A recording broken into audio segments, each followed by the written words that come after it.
Good morning मेरे प्यारे साथियों, गुरुकुल इंस्टीट्यूट में आपका स्वागत करते हैं। आज हम पढ़ेंगे अक्षांश एवं देशांतर। ठीक है, इसके बारे में आज समझने की कोशिश करते हैं। ये एनसीईआरटी क्लास 6 का चैप्टर नंबर 2 ज्योग्राफी है, मतलब भूगोल है। ठीक है, आप लोग आराम से समझिए और पढ़ने की कोशिश कीजिए। देखिए, सबसे पहले अक्षांश और देशांतर हम समझने की कोशिश करते हैं। यहाँ गौर से देखिए, ये देख रहे हैं ना, यहाँ देखिए, ये जो लाइन गया है, ये लाइन वो अक्षांशीय कहलाता है। क्या कहलाता है? अक्षांशीय। ये उत्तर से लेके देखिए, ये उत्तर हुआ, ये दक्षिण हुआ। ऐसे समझिए, जो वृत्ताकार घूमता है वृत्त का आकार में, वो अक्षांशीय हुआ। जो नॉर्थ से साउथ की तरफ ये जो देख रहे हैं ये लाइन, वो क्या हुआ? देशांतर हुआ। ठीक है, आगे हम पॉइंट टू पॉइंट डिस्कस करेंगे। और ये देखिए, एग्जाम के दृष्टि से, चाहे वो बीपीएससी हो, यूपीएससी हो, कोई भी हो एग्जाम, ये सभी के लिए महत्वपूर्ण है। आप लोग वीडियो सेशन अच्छा से एंजॉय कीजिए और वीडियो को पसंद कीजिए और लाइक कीजिए। ठीक है, तब तक चलिए आगे पॉइंट टू पॉइंट समझने की कोशिश करते हैं। देखिए, यहाँ देखिए, सब में हाइलाइटर लगा हुआ है। और देखिए, हमारी पृथ्वी गोलाकार नहीं है, ये सभी को पता है। यह उत्तर एवं दक्षिणी ध्रुवों पर थोड़ी चपटी है। कैसी है? चपटी है, तथा मध्य में थोड़ी उभरी हुई है। देखिए, ये जो पॉइंट देख रहे हैं, ये सिर्फ काल्पनिक अक्ष है। ये जो देख रहे हैं काल्पनिक, जिसे दिखाया गया है। ऐसा कोई पृथ्वी में ये अक्षवक्ष नहीं है। ठीक है, सिर्फ समझाने के लिए ये अक्ष में दिखाया गया है। आगे चलते हैं। देखिए, हाँ, ये चीज सुई ग्लोब में झुकी हुई अवस्था में स्थित होती है, जिसे क्या कहा जाता है? अक्ष कहा जाता है। अब आगे चलते हैं। जो देखिए, सबसे पहले जानने की कोशिश करते हैं, हमारी जो पृथ्वी है वो पश्चिम से पूरब की ओर घूमता है। कहाँ घूमता है? पश्चिम से पूरब की ओर। और आगे देखते हैं, पृथ्वी पर वास्तव में ऐसी कोई सुई नहीं होती। बोले थे ना, काल्पनिक होता है। ये वास्तविकता से कोई मतलब नहीं है।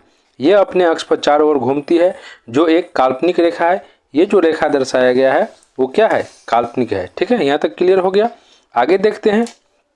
यहाँ देखिए, एक अन्य काल्पनिक रेखा भी है, ग्लोब को दो बराबर भागों में बांटता है। उसे क्या कहते हैं? उसे कहते हैं विषुवत रेखा। ये देखिए, ये वाला रेखा, इसे क्या करता है? दो बराबर भागों में बांटता है। उसे क्या कहते हैं? विषुवत रेखा कहते हैं। अब हम फिगर में डिटेल समझने की कोशिश करते हैं। देखिए, ये जो सीधे रेखा गया है वो 0 डिग्री देखते हैं, उसे विषुवत रेखा कहा जाता है। क्या कहा जाता है? विषुवत रेखा। इससे 23.5 डिग्री ऊपर जब जाएंगे, ये है नॉर्थ की तरफ। क्या है? नॉर्थ। ये है साउथ। इससे ऊपर जब जाएंगे 23.5 डिग्री, वो उससे होकर क्या होता है? गुजरता है, कर्क रेखा गुजरता है। और ये जो 66 डिग्री का जो कोण बनाता है, यहाँ हमेशा ठंडा ही रहता है, क्योंकि बर्फ से ये क्षेत्र होता है। ये जो है 66.5 डिग्री, ये समझने की कोशिश कीजिए। ये जो 66.5 डिग्री रहता है, यहाँ माइनस में टेम्परेचर रहता है। ठीक है, उत्तरी हो या दक्षिणी हो, ये हमेशा बर्फ के गोला में रहता है। इसीलिए हम कह सकते हैं, तो ये क्या है? 66.5 डिग्री कोण बनाता है। उत्तरी शीत कटिबंध है, ये दक्षिणी शीत कटिबंध है। ठीक है, यहाँ तक क्लियर हो गया। एक चीज और समझिए, ये उष्णकटिबंधीय हुआ, कर्क रेखा और विषुवत रेखा के बीच में ऊपर नॉर्थ की तरफ उष्णकटिबंधीय, और नीचा यहाँ आइए 23.5 डिग्री मकर रेखा गुजरता है। देखिए, यहाँ पे मकर है, दिख रहा है ना, मकर रेखा। और ये जो है दक्षिणी शीतोष्ण कटिबंध दिखता है। आगे चलते हैं। देखिए, पॉइंट टू पॉइंट क्या लिखा गया है। पृथ्वी के उत्तर में स्थित आधे भाग को उत्तरी गोलार्ध करते हैं। यहाँ से देखिए, बोले थे ना, ये विषुवत रेखा है, ये वाला, और इससे ऊपर की तरफ जो भी है वह उत्तरी गोलार्ध कहलाता है। क्या कहलाता है? उत्तरी गोलार्ध। और नीचे की तरफ दक्षिणी गोलार्ध, क्योंकि ये नॉर्थ है और ये साउथ है। यहाँ तक क्लियर हो गया। आगे देखते हैं, आगे क्या है। यहाँ तक क्लियर हो गया। और दक्षिण वाले आधे भाग को क्या कहा जाता है? दक्षिणी गोलार्ध। आगे हम देखते हैं। देखिए, विषुवत वृत्त पृथ्वी पर एक काल्पनिक वृत्त बनाती है। ये सिर्फ दिखाने के लिए काल्पनिक है, लेकिन वास्तविक में कोई ऐसा काल्पनिक नहीं है। और विषुवत वृत्त से ध्रुवों तक स्थित सभी समांतर वृत्तों को अक्षांश रेखाएं कहते हैं। ये जितनी भी है वो क्या कहलाती है? अक्षांश रेखा। क्या कहलाती है? अक्षांश, मतलब वृत्ताकार में जो घूमता है। ठीक है, और विषुवत वृत्त जो है शून्य अंश अक्षांश को दर्शाती है। ये जो अभी बताए थे ना फिगर में, देखिए कितने अक्षांश को दिखाता है? शून्य को। कितने को? शून्य को। यहाँ तक क्लियर हो गया। अब आगे चलते हैं। देखिए, जैसे जैसे हम विषुवत वृत्त से दूर जाते हैं, अक्षांश का आकार घटते जाता है। देखिए, ये विषुवत वृत्त है, इससे ऊपर जाएंगे आकार घटा ना। यहाँ देखिए, यहाँ से यहाँ तक कितना ज़्यादा लंबा है। ऊपर जाएंगे छोटा, फिर इससे ऊपर जाएंगे छोटा, उसका आकार क्या होता है? घटता है। आगे पढ़ते हैं।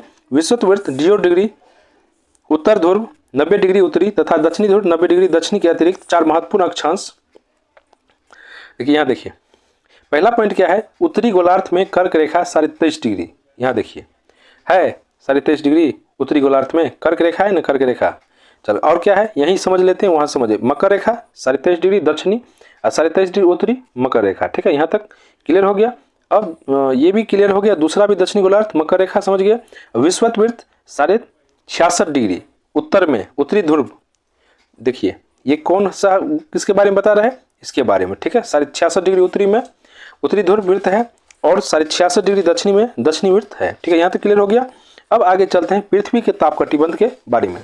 देखिए कर्क रेखा एवं मकर रेखा के बीच के सभी अक्षांशों पर सूर्य वर्ष में एक बार दोपहर में सिर के ठीक ऊपर होता है, इसलिए इस क्षेत्र में सबसे अधिक ऊष्मा प्राप्त होती है और इसे उष्णकटिबंधीय कहा जाता है। ये डायरेक्ट इस बार भी सीटेट में एसएसटी में पूछा गया था। ठीक है, इसको नोट डाउन अच्छा से कर लीजिए। ठीक है, आगे देखते हैं। आगे क्या है, कर्क रेखा तथा मकर रेखा के बाद किसी भी अक्षांश पर दोपहर का सूर्य कभी भी सिर पर नहीं होता है। ठीक है, यहाँ तक क्लियर हो गया। आगे चलते हैं। ध्रुव की तरफ सूर्य की किरणें तिरछी होती जाती है। इस प्रकार उत्तरी गोलार्ध में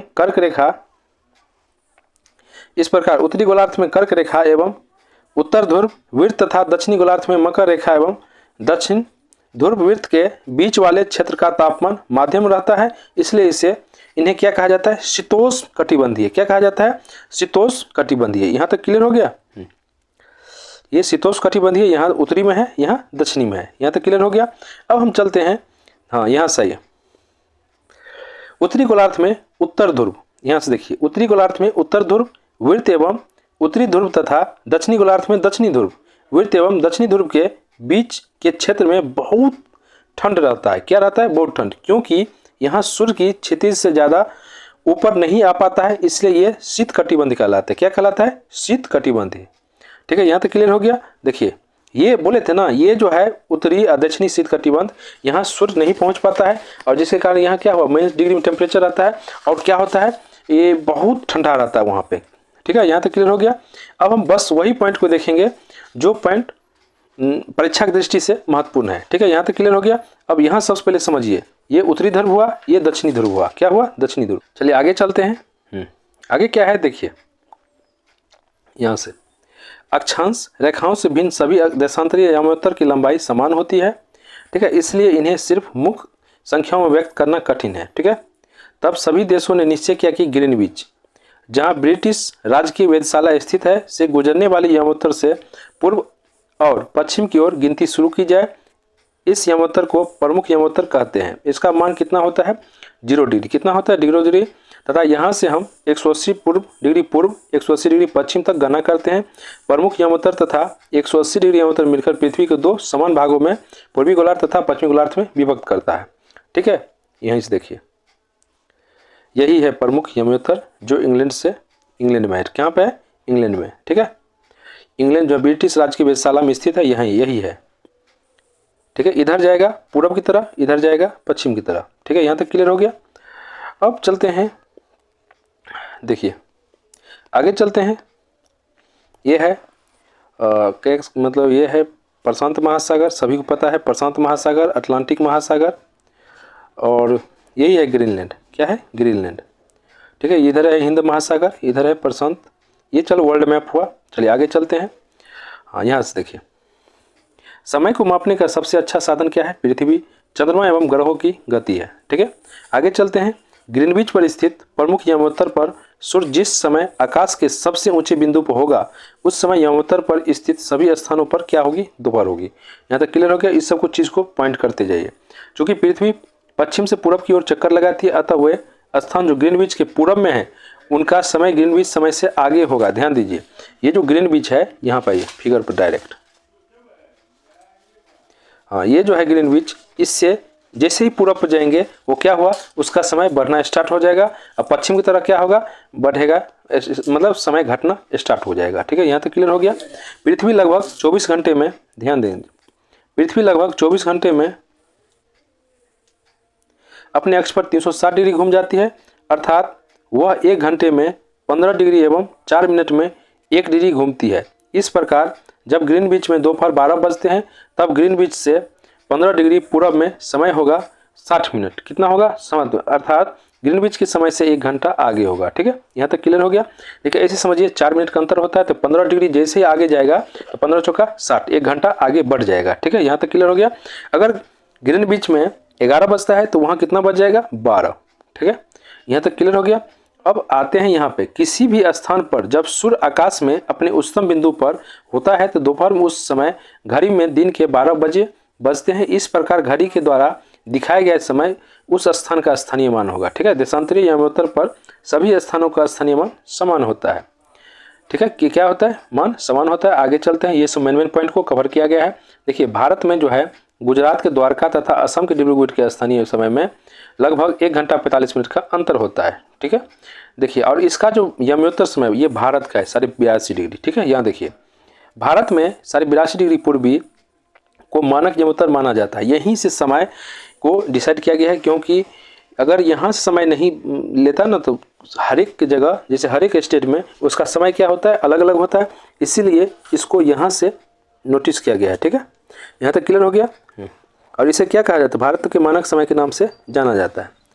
और याद रखिए ग्रीनविच अगर लंदन में 2 बजे है तो हमारे भारत में 5.5 घंटा का समय का अंतर है, तो वहाँ 2 बजेगा तो यहाँ 7:30 बजेगा। इतना बात हमेशा याद रखिएगा। अब चलते हैं आगे। भारत ग्रीनविच के पूरब 82.5 डिग्री पूरब में स्थित है तथा यहाँ का समय ग्रीनविच समय से, इसको अच्छे से नोट कर लिए, 5.5 घंटे आगे है। ठीक है, यहाँ तक क्लियर हो गया। इस प्रकार प्रत्येक समय क्षेत्र में 15 डिग्री देशांतर तक जाता है। चलिए इसके साथ ही अब हम क्वेश्चन आंसर पर जाएंगे। चलिए अब प्रश्न उत्तर देख लेते हैं क्या है। यहाँ पर आते हैं प्रमुख यमोत्तर का मान है। ठीक है मेरे प्यारे साथियों, इसका होगा 0 डिग्री। कितना होगा? 0 डिग्री। दूसरा प्रश्न पर चलते हैं, शीत कटिबंध किसके नज़दीक पाया जाता है? मेरे प्यारे साथियों ये होगा ध्रुव। क्या होगा? ध्रुव। आगे चलते हैं, देशांतरों की कुल संख्या कितनी है? मेरे प्यारे साथियों ये होगा 360। ठीक है, चौथा नंबर पर चलते हैं, दक्षिण ध्रुव वृत्त स्थित है। दक्षिण ध्रुव जो स्थित है उत्तरी गोलार्ध में। कहाँ पे? उत्तरी गोलार्ध में। ठीक है, अब देखते हैं मैप की मदद से देखते हैं। देखिए उत्तरी ध्रुव कहाँ स्थित है? यहाँ देखिए उत्तरी गोलार्ध में है ना, इसका डायरेक्ट अब चलते हैं ऑप्शन पे। देखिए यहाँ दक्षिण ध्रुव पूछ रहा है ना, तो ये दक्षिणी गोलार्ध में होगा। क्या होगा? दक्षिणी गोलार्ध में। उत्तरी ध्रुव रहता है उत्तरी गोलार्ध में। ठीक है, यहाँ तक क्लियर हो गया। आगे देखिए क्या है, ग्रिड किसका का जाल है? ग्रिड जो है अक्षांशों, रेखाओं और देशांतरीय यमोत्तर का जाल है। ठीक है, यहाँ तक क्लियर हो गया। वैसे आप लोग इसका कमेंट कीजिए क्या होगा मेरे हिसाब से, और या आपके हिसाब से क्या होगा। चलिए अब हम चलते हैं तीसरा नंबर प्रश्न पर देखते हैं, खाली स्थान भरे। ठीक है, क्या है? मकर रेखा कहाँ स्थित है? देखिए ये जो है, देखिए अब फिगर पर जा, देखिए यहाँ देखिए मकर रेखा कहाँ है? यहाँ पे है ना, तो 23.5 डिग्री दक्षिण। कहाँ पे है? 23.5 डिग्री दक्षिण। अब डायरेक्ट चलते हैं प्रश्न पे, तो यहाँ क्या होगा? 23.5 डिग्री साउथ। क्या होगा? 23.5 डिग्री साउथ। ठीक है, यहाँ तक क्लियर हो गया। अब हम चलते हैं, ये भारत का मानक यमोत्तर क्या है? ये है 82.5 डिग्री। ये दूसरा को होगा 82.5 डिग्री। क्या होगा? 82.5 डिग्री। ठीक है, पूर्व। क्या होगा? 82.5 डिग्री पूर्व। तीसरा है 0 डिग्री यमोत्तर को क्या कहा जाता है? ये किस नाम से जाना जाता है? इसका होगा प्रधान मध्याह्न रेखा। क्या है? प्रधान मध्याह्न रेखा। चौथे पर चलते हैं, देशांतरों के बीच की दूरी क्या होता है? देशांतरों के बीच की दूरी की तरफ घटती, तो ध्रुव की तरफ क्या होती है? घट जाती। क्या है? ध्रुव की तरफ घटती जाती है। अब पांचवा प्रश्न है, दक्षिण ध्रुव वृत्त कहाँ पे स्थित है? दक्षिण में, दक्षिण गोलार्ध में स्थित है। ठीक है, इसके साथ ही ये चैप्टर कंप्लीट हो गया है। मैं आशा करता हूँ आप लोगों को पसंद आया होगा।